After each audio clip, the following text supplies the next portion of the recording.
Hello everybody, it's Aluna Michaels, Esoteric Astrologer, coming at you to talk about the events of January 2019. And, okay, let's talk about Mars moving into Aries, which is very exciting because the zodiac starts at 0 degrees of Aries and it goes till 29 degrees of Pisces.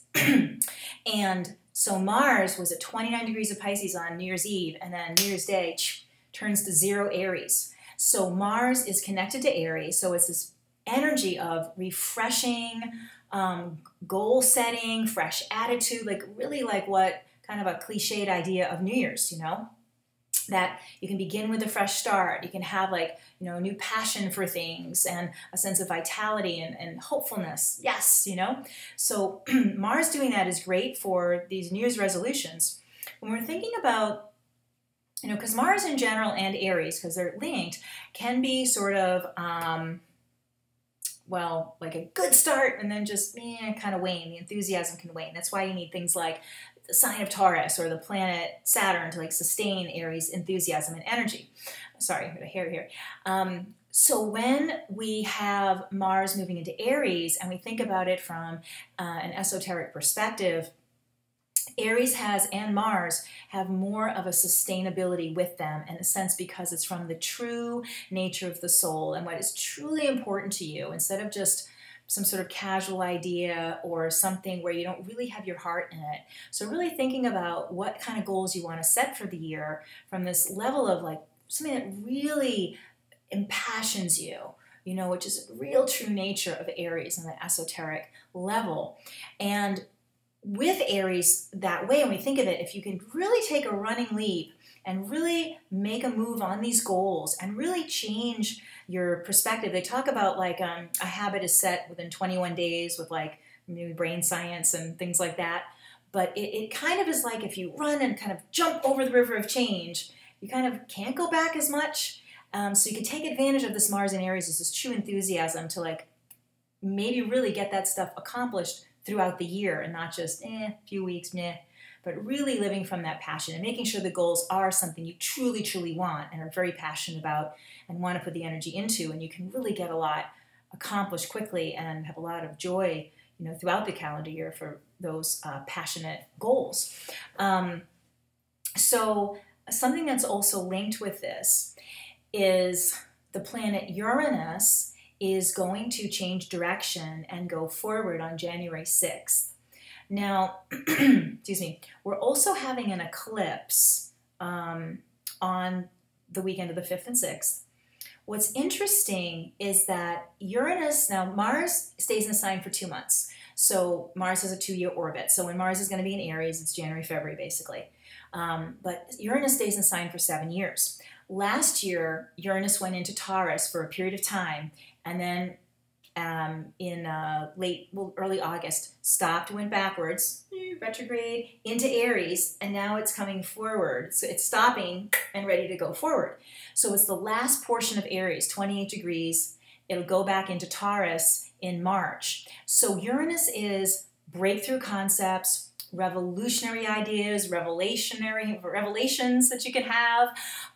Again, it's a set of enthusiasm because it's in Aries, but Uranus itself is about new energy too, but it's more from a mental perspective generally. But what's interesting about eclipses is that they also have an Aries feel because, well, especially this one because it's the sun and moon are conjunct, it's a new moon. And there are these aha moments that we have at eclipses, just like with Uranus is aha. Well, Uranus is like aha, but eclipses can be like,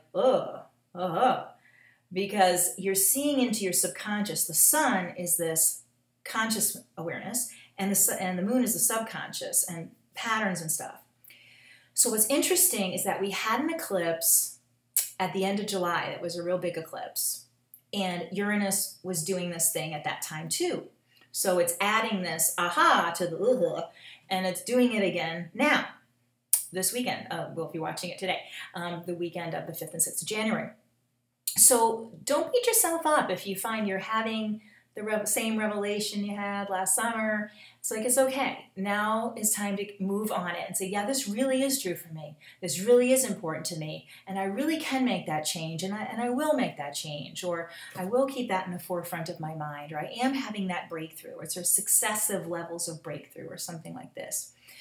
So, so Uranus being in Aries, it's that last little bit of it. And we'll definitely talk about Uranus going into Taurus, because to have Uranus change signs once every 7 years is a big thing for personal growth and also planetary growth. So we'll get to that in March. But for now, it's like really the whole theme of the month can really be about tapping into your passion, the true nature of who you are, what really, really sets you alight. Now, when we talk about Aries, even in the best of cases with the esoteric, kind of needs an undergirding from, let's say, Saturn. Because this eclipse that we're having, we'll have the sun and moon, and then Saturn is also in Capricorn, very close by the sun and moon during this eclipse. So it adds that sense of sustainability to the awarenesses. Also, it can add criticism, because, you know, Saturn to say, you're doing that again, or you'll never, and it's like trying to not have that part of it and say, yep, this is important to me. This is important. This is something I want to change and shift and grow through, or, you know, I really can do this thing. It can add a sense of self-esteem, you know, even finding a talent within as opposed to something you want to throw away, you know, with these eclipses. You can have, ooh, look what's in here, to kind of brush it off from the mud and say, wow, I'm awesome, you know, and the Saturn can say, yeah, I really am awesome, you know, and I can do this, and I can go for the new job or whatever it would be. So that also helps the energy of the Mars in Aries sustain itself, the awarenesses of the Uranus going direct in Aries, to be able to say these important things, the fire can keep burning. You know, like you get that spark of the fire and then you keep putting the little sticks in there to keep it burning. You know, so that's what the Saturn can do. Just watching out you don't hit yourself with the sticks. You're putting them into the fire to sustain your passion. No beating yourself up. Then, kind of continuing this theme for January, seems to be the theme. So the planet Mars, you know, being in Aries still, is going to make a trine, which is a great flow of energy, to Jupiter. And Jupiter is a planet of enthusiasm, and it happens to be in Sagittarius, which is a fire sign. So it's these fire analogies are good for Mars and all these fire signs. But it's like really seeing like things are really paying off with this new track you're on. And that's going to be the 23rd or so. Like the 21st, 22nd, 23rd, Mars will actually square Saturn and then trine Jupiter, which is great because generally when Mars squares Saturn, Mars is like, I'm doing it. And Saturn, when it's at a hard angle, can be a bit like running into a brick wall.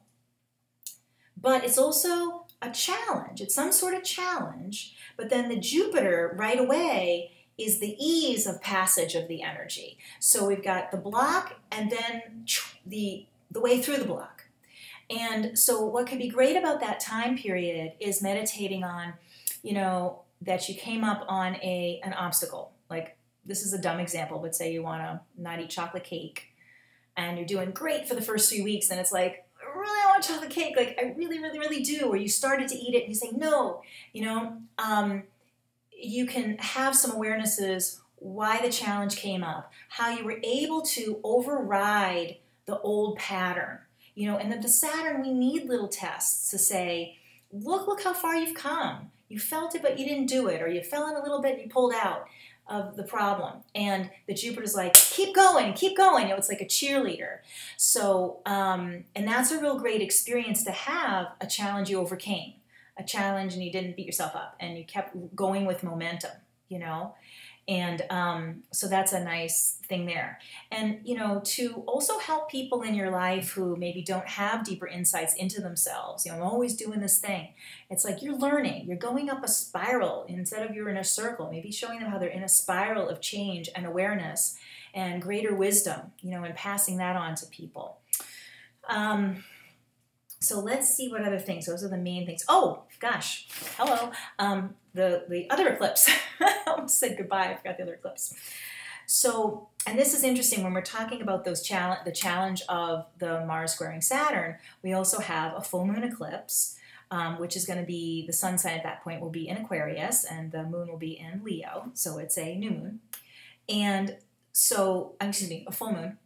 You know, full moons can be, you know, how they are, a bit over emotional and things like this. And the planet Uranus, our friend from earlier, will be making kind of a challenging angle to that the full moon. So Uranus can amp up and sort of trigger a lot of emotions, because when Uranus is in a challenging angle, it can be sort of a short-tempered or, you know, quirky or something in a weird way. So it's quirky emotions, and the full moon is already emotional. So watching out where you get triggered about things, because then you're walking into that little challenge, you know, that comes like the 23rd. So really almost being a little investigator, you know, watch yourself, watch, especially with family, you know, partners, children, people real close to you, kind of that's the moon, or just people habitually in your life, which could be work people. But just watch how you react and be curious. That could be the best way to deal with Uranus. I'm feeling that way. This is very interesting. Uranus can save you the emotionalism of a full moon and say, that's interesting why I'm doing that. And then that can bring an awareness that then is part of the challenge and say, I'm going to adapt around this way I do things, and I've learned something. And again, it was creating a spiral of wisdom. And then with the Mars-Jupiter coming right after the heels of that eclipse, it's like, wow, you know, I really got this, you know, and just expecting that if you're making these huge changes, there's going to be little stumbles or little pieces of bramble within, you know, it's not like a clear path. And it's like, oh, I just pick that bramble and throw it off the path and move forward on the path smoothly. Just bend over, pick it up and throw it, or stumble over it, and that's okay. Pick it up, you get rid of it. And so there's a sense of like, I can do it. You know, it happens, I stumble, and I can keep going. So it's like a little character and confidence building experience. So just having that sense of awareness, or maybe having that idea that you've got your little notepad with you, if it's your phone or whatever, during that 20th, 21st with the eclipse, and keeping that for a few days of going, okay, cool. Now I'm overcoming that little blip. And I think, let me see how long I've talked to you. Wasn't paying attention. Oh, I can't even see. It is 12 minutes, okay. Sorry, I had a thing where I did half of the video and then the video thing shut off and I was like, I lost it. So I'm making sure I'm saying the same things I said before. Okay, so also just to say that Venus is in Sagittarius most of the month of January, and Venus is money, and Jupiter is an abundance of things. So Jupiter is also in Sagittarius. That can be people making a lot of money, but also can be spending a lot of money. And depending on your chart, you can do a lot of maybe dumb stuff with money and just watching a little too whimsical with your finances. Like, oh, why'd I do that? And buy all that stuff and I got to return it, or I made some goofy, judgment about finances. Just kind of thinking before you spend, or asking someone with more wisdom around finances if you don't have as much wisdom around finances. So just put that out there. But the other great thing about Venus to Jupiter is that it's an abundance of love. That can be, you know, again, forgiving yourself as you're finding your little foibles within your, you know, goal setting and stuff, or falling in love with a new person, or falling in love with falling in love with the person you're with, you know, and being able to express love easily. So that's a wonderful transit we're having. Again, the only shortcoming of that is over expenditure of finances, but usually you're good natured about the over expenditure because it's Sagittarius, like, oh well, you know. But again, being able to learn from it, and but mostly it seems like it's a pretty positive month, and especially seeing like you're always getting the next chance. You know, I think that's the kind of theme from that summer, the way the eclipses and Uranus are working. So have a great January, and I'll see you next month, and bye-bye for now. Oh, and if you want to have a session, lunamichaels.com, or you could call me at 248-583-1663. Okay, bye.